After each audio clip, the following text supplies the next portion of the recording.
Join us, the Humanitarian Heartbeat Podcast, on a journey where we delve into the heart of the matters that truly make a difference. Our mission is to create a platform where we can openly discuss topics that often go unnoticed or unexplored. We aim to shed light on these crucial issues and have meaningful conversations.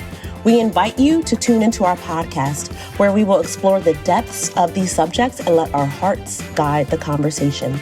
Together, we can create a space where everyone's voice is heard and where we can collectively work towards a better future.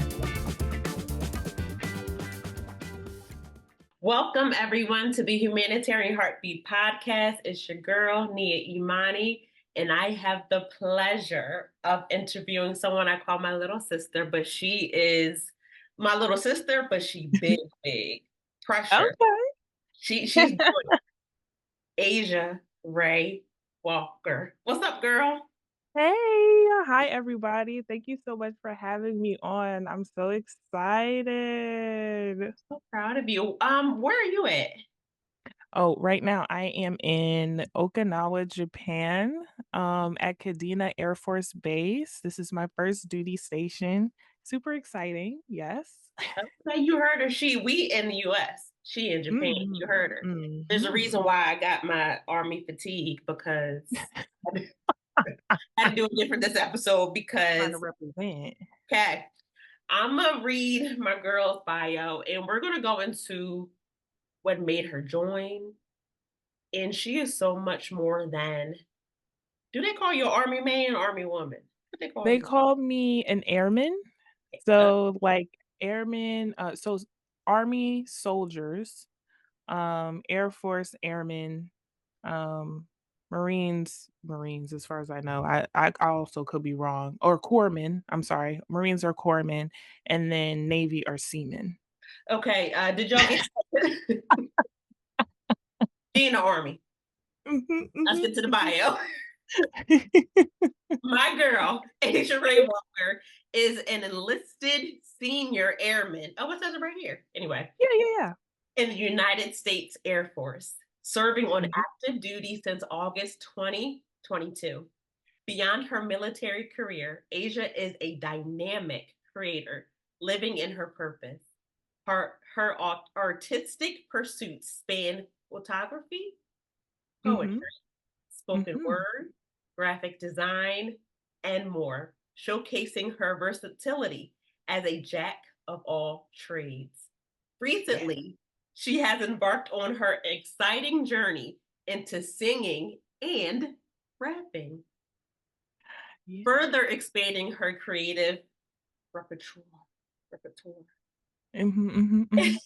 Aysha's passion for self-expression and storytelling makes her a compelling voice and a force to be reckoned with in any creative space. Aysha, Yes. who do you say you are? Oh my goodness. So I definitely can say that I'm a creative at heart. I've always been super into the arts. The right side of my brain is it's just jumping for joy constantly. I've always been into like photography, dance, ice skating, and music, and just anything artsy fartsy. That's me. So I can say I'm definitely a creative, an empath, a lover. Um, a friend, somebody who is a great listener. Yeah, I don't know. Like I think that describes me pretty well. Hopefully a businesswoman sometime Now, soon. Like hopefully, I'll have that's my what own you business. are. Yeah, amen. We love that. So businesswoman, add that to the list. Yeah. So, if you have always been a creative, Mhm, what made you go from creative artsy fartsy, as you say, to mhm. enlisting in the Army? I know. Yeah, why? Absolutely insane, right? Definitely a very big difference from what I was doing before I left the United States. Oh goodness. So art has always been something that I'll continue to pursue. Um, I'll always be interested in trying different mediums of art, whether that's music or, poetry. Um, so that'll always be there. But I have I grew up seeing my different family members, mostly the men in my family, um, going into the army and going into the navy and the air force, or whatever the case may be. So I kind of thought, I was like, I could do that. One thing about me, I will say I'm always down for a risk or a challenge. I don't shy away from that at all. It gives me a thrill almost, but I knew for a fact that I wanted to live overseas, experience what life was like outside of the US. And more than anything, I think it's inspired me even more to dive into different talents that I have. So yeah, I just do I usually say I do what I want, which I tend to do anyway, but it was another aspiration of mine, so I figured I'd just try it before I hit that cutoff age. First of all, I don't think there is a cutoff age, but I can dig it though. I'm so proud of you for doing that because it's Yeah. a big leap from being on US soil to representing Mhm. your country, but overseas.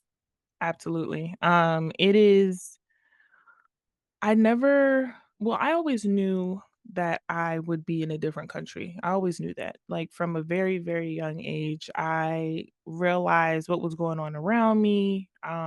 Just growing up as a little black girl and realizing like I don't necessarily feel super comfortable in the US. Like, yes, I live here. Yes, I am a citizen, but do I feel comfortable here? And I had to be completely transparent with myself and say no. Um, and then it made me think, okay, would I wanna live in other states or different country would I wanna live in the US for the rest of my life, or would I wanna experience what it's like living in a different country overall? And so I said yes, and, I was never afraid. I didn't have 1 second thought like, "Oh, is this really what I wanna do?" And I said yes, and the more I kept doing the process, or going through the process, I just kept getting more and more excited. And you know how people are. They're like, "Oh, aren't you scared?" And I'm like, "No, And I'm meant not it, not at all. scared. Mhm. Not scared at all." But to get to that point of just making the decision and choosing myself, I had to go through a really difficult process, which was like separating myself from people that I loved, or um just staying hyper focused on what I had going on. So I know that like at that time, people may have felt like I was neglecting my relationships with them, or I wasn't as willing to go out, but I was on a mission. Mm. I was on I a think if mission. anything, you were focused on your relationship with God. Like Absolutely. when you feel, I think my mom always says this, like when you feel like sort of like alone on an island, it's because Mhm. your focus is supposed to be vertical, not horizontal. Is that what you Mhm. Yeah. So during that time, I was doing a lot of praying. And I think I was subjected to solitude, like, to my own solitude for a long time, and I didn't understand it at first. I'm actually going through the same thing now. I'm going through solitude, and it's a little uncomfortable, but it's normal to be uncomfortable in solitude, especially where when you're used to making connections almost every day, and then all of a sudden everything goes quiet. Mm, And when I was going through that before I joined, um, I think it was uncomfortable for like a couple months. And, then I just started praying a lot more. And then I started working out a lot more, taking care of my body, and talking to my elders for advice, and mhm, which is very important. If you're going through anything, make sure you talk to your elders. I'm gonna keep it right there, But it was I think my relationship with God definitely. got deeper before I joined the military. Something shifted, and I needed him more than anything to give me the courage and the willpower to keep going because I was doing it all by myself. Like nobody was with me. Like my mom was helping me. Of course, shout out to mommy. Hi, girl. Period. Um, but it was me. Like I chose myself, and I had to do it on my own. So yeah. How do you push past that? How do you push past the solitude, the Mhm. loneliness? How do you push past that? I mean, thank God you did, look at you now, but Yeah. anybody that's listening, like, how do I'm in this space that you're talking Mhm. about, how do I push past it? So, one thing about pushing through, the solitude and the uncomfortability with that and or being just uncomfortable in your solitude, you're going to have to sit with it for a little bit. Unfortunately, like you're just going to have to sit there and just say like, okay, like nobody's really calling my phone, nobody's really asking me to go out and I'm not really sure why this is, but I'm accepting it. I'm not okay with it right now, but eventually I will be. Mm, And then just start pondering about I started thinking about, okay, what can I do with myself? And how can I be my own best friend? And that's when I started realizing like you have to be your own best friend at like first before you can be friends with somebody else because knowing who you are as an individual, you'll be able to decipher what kind of friends you need in your life to help push you along on your journey. Um, People will be here for a season, people will leave. That's okay. Let it happen. Don't try to force anything. But yeah, I had to learn how to just enjoy my own company. And I'm an only child when it like I'm my mom's only child. So I'm used to playing by myself and hanging out and doing my own thing, chilling. But I started getting comfortable with having people around in my adulthood because I really enjoyed my friends that I have right now. So I had to revert back to my mm, old ways of being an only child and just saying like, "Oh, okay, like, well, what do we like to do? We like to make art. We want to do pottery. Okay, let me go make pottery by myself and record myself while I'm making the pottery and take pictures, make memories, and make connections with the people at the pottery store. So stuff like that, just learning more about you and who you are as an individual and what you want to do for yourself. Because nobody else can tell you who you are. Like, don't like people can hold you accountable, but they can't tell you who you are because only you know. Yeah. mm. That's Uh-huh. you mentioned not feeling comfortable, in the US as a Black girl, as a Black woman. How Mhm. do you feel being a Black woman in Japan or in a just different country? Is there a difference? Is it the same? Uh-huh. Um, so I feel safer here. Mm, Um, and I didn't expect to feel this safe in Japan, but Japan is one of the safest countries you could ever come to. really? And yes, it is. I can't remember the exact like crime percentage, but it's very, very low. Um, and then I have never experienced a racist act here at all. Not even like a Um, microaggression. not Wow. from a Japanese person or the Japanese people are very kind. Even Okinawans, they're very sweet and kind and very welcoming. Um, Even when I went to mainland to Tokyo, Osaka, Mhm. no issues there at all. Very kind, welcoming, willing to help you. Um, I mean, the culture is amazing, like, the food is bomb, okay? So I feel safe. For the first time, I did my own small solo trip to Tokyo to see the roots, and, of course, my mother was, very, very, very concerned, but Tracking your location, I yes, yes. So but I didn't feel like I had to look over my shoulder 24/7, or I didn't feel like I had to be like on high alert like I would normally be in the US. Um it was almost as if every time I would walk out of my door back home, it's like I had to, my entire demeanor had to change. Like I have this certain look on my face. I'm not playing around, getting from point A to point B and then going home. It's serious. Yeah. Yeah, and you don't necessarily have to avoid certain areas here. Like you can walk around at 3 o'clock in the morning, you're fine. Like you're good. Everybody's in either inside or they're going from where they gotta go and they're going back to their place and it's cool. Like they see you out on the street, they might give you a little nod Yeah. and they're going about their day. That's So, beautiful. yeah, it's very peaceful. And a little fun fact, Okinawan elders are the longest living people on the earth. Yeah.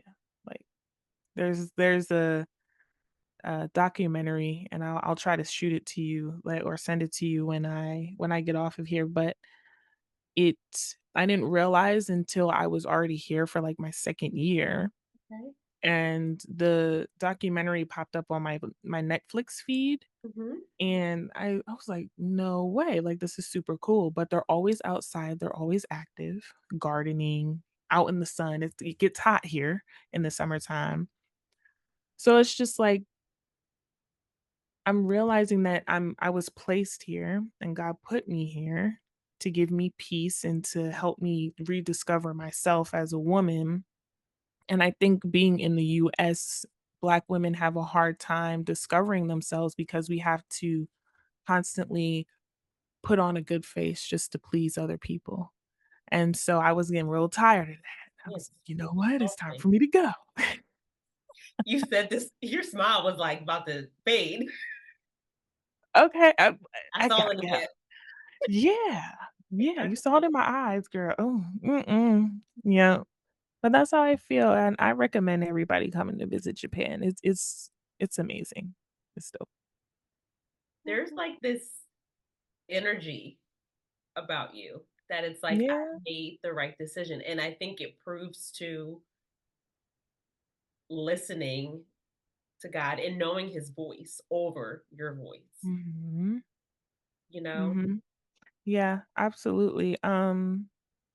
And that was something that, listening to God's voice, that was something that I was a little insecure about. I won't even lie because for a while, and I think everyone goes through this or every Christian goes through this, we tend to ignore his voice and we think that our voice is his because we're trying to convince ourselves that that's really what's going on. So, um, I kept when I before I joined the military, I kept getting these reminders or, these memories of me in high school, during vocational school, looking up videos about the Navy SEALs.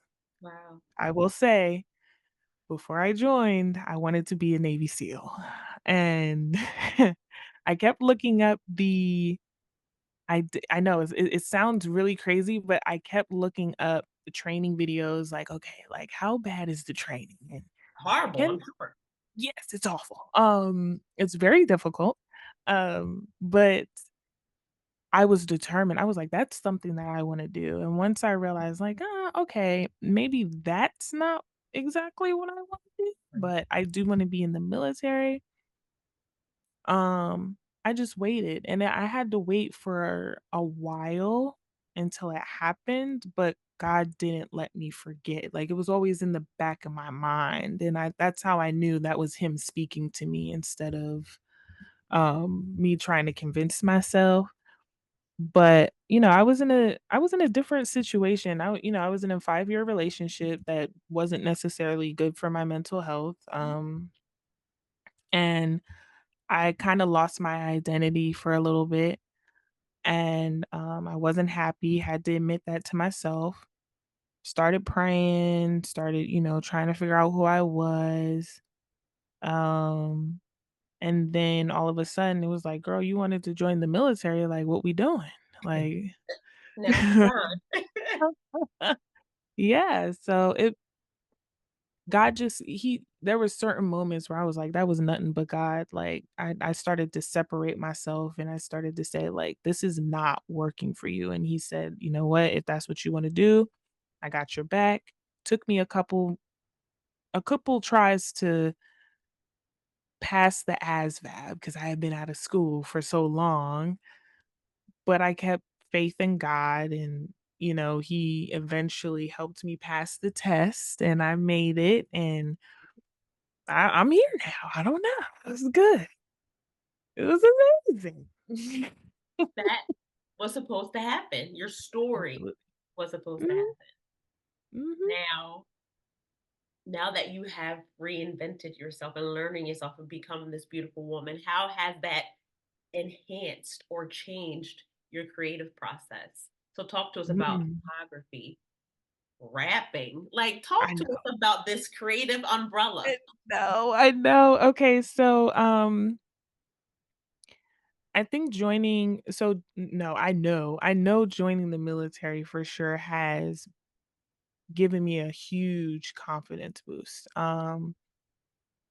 I mean, from having the courage to walk into the office and talking to a recruiter, I had done that at 19 years old, then I had to do it again at 26 because I was studying like that whole time, but I was still like struggling with distractions.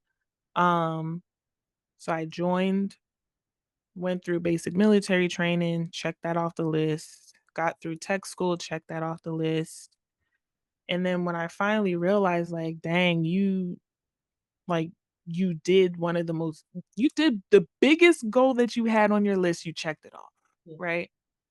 And so from there, I just knew that there was nothing that could hold me back. Even if I have to take maybe a month or 2 step back from a goal that I'm trying to accomplish, that's okay. There's nothing wrong with that. Um, but I think it really shifted my perspective of myself, especially and towards the end of 2024. Um, and joining like the open mic night crew, the safe house crew, joined them towards the end of June. Yeah, I think I finally said, "You know what? All right, cool. Like this is available to me. You already write poetry. Let's just go ahead and get involved, right?" Um Being around creatives on a consistent basis and having creative conversations boosted my confidence even more. When I talked to my homie Fresh, George Lennon, when I talked to Zeke Gandy, when I talked to Jalea Goss, when we all get together and we do our creative nonsense and we act like fools on Zoom sometimes during our meetings, it gave me the confidence that I needed to sing in front of a crowd for the first time. It gave me the confidence to try to find my flow as a rapper. I'm still figuring it out, but I'm not scared to be in front of people and share my light the way that I do now. Um and I'm forever grateful. Even people such as yourself, when I sent you the first song that I was trying to make and it's not done yet, but we're going to get back to it. Everybody be patient.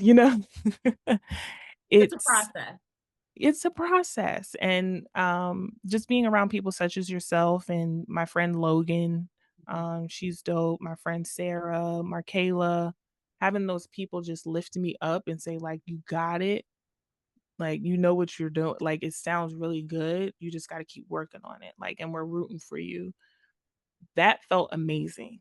Mhm. I'm like, wow, okay, I'm pushing myself to a new height now. And I'm starting to shed layers from the insecurities that I had before and the anxiety and the doubts and the procrastination. So joining the military really, really, really helped me a lot. It really did. Like, I just wanna know, how did it feel to be on that stage and to sing? I mean, you like, how did that feel? it was surreal. Um, I had always dreamed about it, and now here's the thing, so I had always daydreamed about singing on a stage in front of millions of people, thousands of people, maybe hundreds of people, even as a kid. Uh-huh. Um, and when I finally did it at the open mic night, I really didn't believe that it was happening. Like, yes, I had my practice and I was doing whatever. And of course, I was talking to the crew and my friends. I'm like, I'm so nervous. I don't know how it's gonna go. I was scared. But while I was in front of the crowd and I was singing Erica Badu and India Irie, songs that are very Mhm, close to my heart, mhm, my legs were shaking, but I kept going. I kept singing, trying to, make sure I hit those notes, and I engaged with the crowd, made sure everybody was having a great time, and it just worked. It was natural. Of course, I was a little bit nervous, but it felt like I was supposed to be doing this a while ago. And um after the performance, people were telling me like, "You did so good. Couldn't even tell that you were nervous. Don't know why you haven't been doing this before. What's going on?" Um and it was great. It felt really good. Yeah, felt really nice. I enjoyed it a lot. So you're gonna do it again? Yes, I will do it again. I don't know what I wanna sing next, Song of yours? and Huh? Song of yours? Maybe. That would be interesting, wouldn't it? So, we'll have to see. I definitely will have, a good amount of time to work on my songs, because 'cause I'll be on temporary deployment for a month, so I'll be in Guam. Mhm. What does that mean, Yes. temporary deployment? So that just means that I will be in a different like at a different base helping on a mission with my unit and just doing I can't give too many details, but it's just like I'm going to be somewhere else helping out with a different mission, and so I won't be at my current base. I'll just be at a different base for like a month or 2 and just doing my thing over there, but I'll have a lot of downtime. So, I'll be able to like mess around on my computer and mess with beats or like record, do whatever I got to do.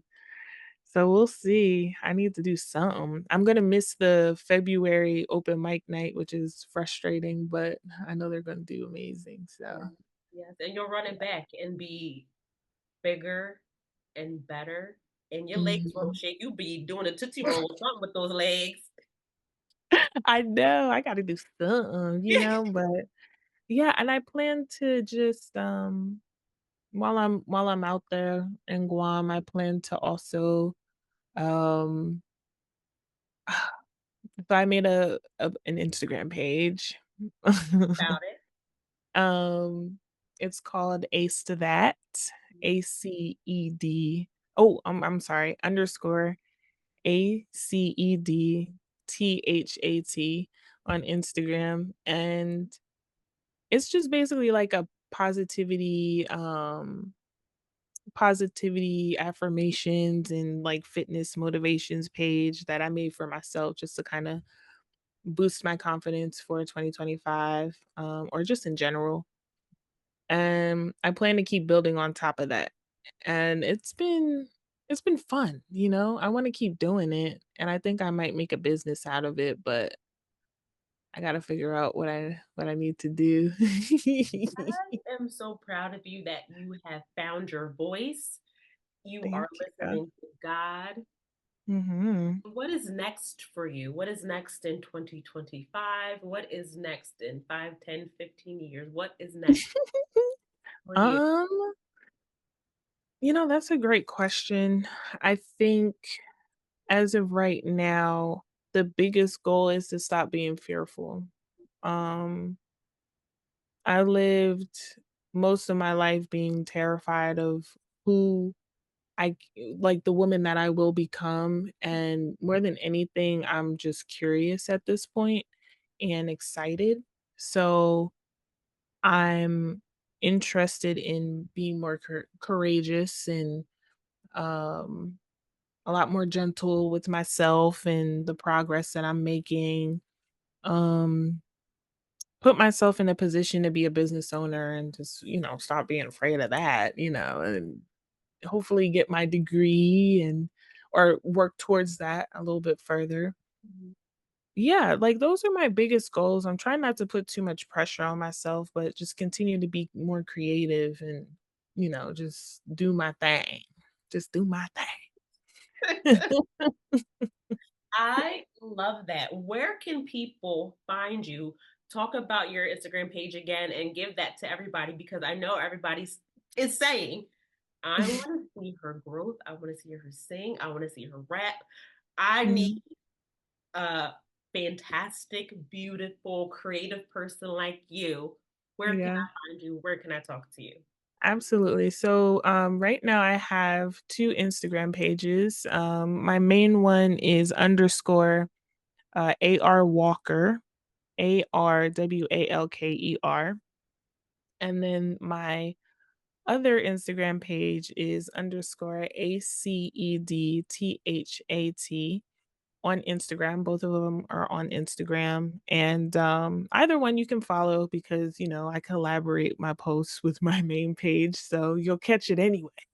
You're gonna see it regardless. So but for right now on the Aced That page, I'll be posting mostly like positive affirmations and like my fitness journey and just shedding positive light out in the world because I feel like we're struggling as a whole to just stay positive in this world today. We have a lot going on. Um and I think I'll probably start posting my music or, my raps and my poetry on my main page. So we'll see which one I decide to do. I don't know yet, but I plan to just do whatever I want. And I hope you guys enjoy and that you'll join me and follow me. So I'm excited. I'm so proud of you. You gotta listen. Everybody that's listening is like, "Oh yeah, the way you describe Japan, we coming out there." Please do. And Please we do. all It's trying to do that Megan Thee Stallion, Okanut, okay. I mm, don't know what that uh, Watashi uh, Wasta like something. that, girl. Yeah. I, um, I definitely recommend it. It's a great country and it's beautiful out here. I haven't been to Mount Fiji, but I'm really hoping that I can do that before I leave. I leave in November, so I gotta get on it. I gotta go ahead and, make that happen before I go. Japan is a beautiful place, like, it's beautiful, and it's huge, of course. Okinawa is a smaller island, it's its own prefecture, so it's very interesting because Okinawans don't necessarily consider themselves to be, a part of the Japanese culture in mainland Japan and vice versa. So it's just like when Japanese people come from like Tokyo or Osaka and come here, that's like their like Okinawa is their vacation spot. So it's interesting. It's cute. Interesting. So I recommend like wherever you want to go, let me know. Shoot, we can link up. Uh, Link up. We are In so Japan, proud. we all fam. What'd you say? Is that the hashtag? I think I'm just making my own hashtag, but I'm taking it from, And what you say in the club? What? "In the club, we all fam." That's, like, one of my favorite sayings for 2024, and then so I just made it into my own saying. "In Japan, we all fam." So, y'all come over here and visit me, and I'll hook you up, you know what I'm saying? I love that. You heard it here. Absolutely. Aysha Come is through. phenomenal, creative. She's finding her voice. She has found her voice. Know when Mm, to decipher when it's your voice or God's voice mm, and go for it. yeah. Amen. No, I'm serious. Like, don't be afraid, man. I'm speaking to myself when I say that too. It's not worth it to live in that box that you're living in right now. You just kind of got to break out of it a little bit and do as much as you can to make yourself feel comfortable with your talents, and just pull through. You'll be all right. God's got your back. You gonna be okay. I love that. You have heard Yay. it here on the Humanitarian Heartbeat Podcast. You heard my little big sister because she's a blind sister. Thank you so much for joining us. We appreciate you. Thank you for having me. I'm excited to listen to the final episode. And thank you all for listening to my sister's podcast and supporting her. She's a jack of all trades as well. Okay, So we're don't talking let about her you. fool you. Okay, all right. Oh, Bye. bye. Thank you for joining us. We'll see you in the next episode. Thank you for joining us on the Humanitarian Heartbeat Podcast. Remember, each conversation brings us closer to a world where compassion thrives. Stay connected, stay informed, and let's keep the heartbeat of humanity alive. Subscribe, share, and be a part of our journey to make a difference, one conversation at a time. Until next time, keep your hearts open, your minds curious, be a blessing to others, and give agape love. God bless.